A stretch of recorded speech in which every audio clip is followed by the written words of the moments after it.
For this one, I won't be simply reading the version I already wrote on my blog because I decided I don't want this one to sound like I'm obviously reading something.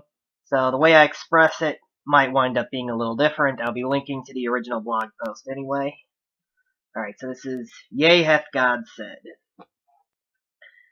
Many people, when their response to someone like me trying to argue that God's rules for man aren't as incredibly strict as we traditionally assume, will simply then say, Yea hath God said, was the first thing Satan said in Genesis 3. And it annoys me because that is incredibly out of context. Because if you read the full context of Genesis 2 and 3, the word Satan then says after that he attributes to God, are not what God said. And what he was trying to talk Eve into doing, ultimately successfully, was indeed something he wanted her believing God didn't want her to do. So let's go back. Genesis 2:16, where God gives the original command. And Yahuwah God commanded the man, saying, Of every tree of the garden thou mayest freely eat, but of the tree of the knowledge of good and evil thou shalt not eat of it, for in that day thou eateth, thou shalt surely die. Okay, that was the command. You'll notice that he said you can eat any tree but one. Only one.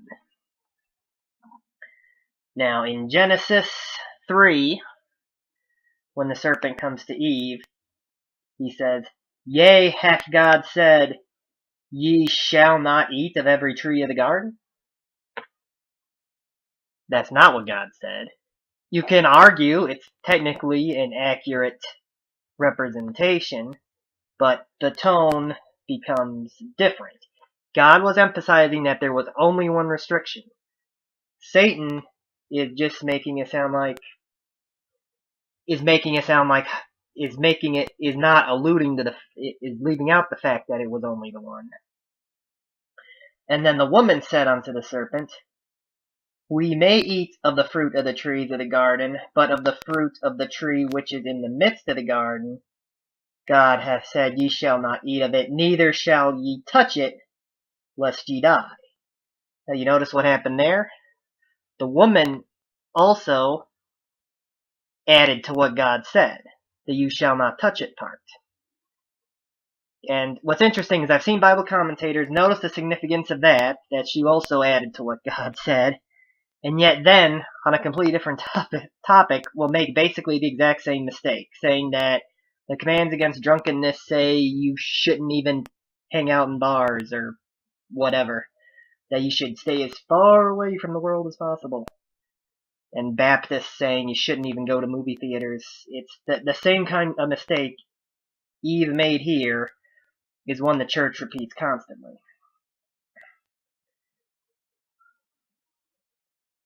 And the serpent said unto the woman, Ye shall surely not die, for God doth know that in the day ye eat thereof, then your eyes shall be opened, and ye shall be as gods, knowing good and evil. So the conclusion this ultimately leads to is that by making God's rules seem stricter than they actually were, he was seeking to make God seem unreasonable, and therefore, like, he had something to be afraid of or something, and that played into his hands. Now, after the fall, there are more rules and restrictions for us. There are a lot in the Torah, and yet Jesus, when he came, said things like he condemns the Pharisees for putting a heavy burden on people and saying that his yoke is light and things like that. Now, the way Satan tempted Jesus is not a general example for how he normally tempts us, because he needed to do anything he could to make Jesus no longer a spotless lamb. But most of us are already imperfect. We sin without his help at all. So, for the rest of us, he wants to push us as far away from the Redeemer as possible. And you'll also notice when you study the Torah that sins committed unknowingly are not as bad there, are easier to atone for than sins committed knowingly. But that's also why I think it's significant that on the cross, Jesus said, Father, forgive them, they know not what they do. He is, for the purpose of when he's on the cross, defining all sin as unknowing in that context, which is one of many layers of what was going on the cross, I believe. But that's another subject, technically. What I notice is if you study most of the major false religions in history, you can find lots of little minor ones that didn't achieve much. But when they're presenting themselves as being of the God of the Bible, they're always incredibly strict religions. Islam has lots and lots of rules. The Catholic Church has lots and lots of rules. Rabbinic Judaism adds lots of restrictions, making each command of the Torah restricting more things than it originally was. And the Mormons and the Jehovah's Witnesses add all these rules, and the Puritans back in the day were incredibly strict.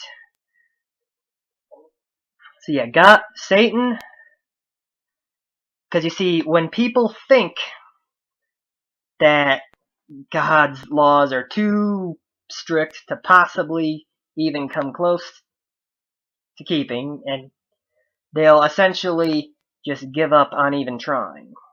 That's what history has shown a lot. So, that's what I wanted to say on the subject of the serpent saying, Yea, hath God said in Genesis 3. There's a lot more detail on the original written version on the blog if you want to go read that. I'll link to that. So, thank you for listening. God bless, and amen.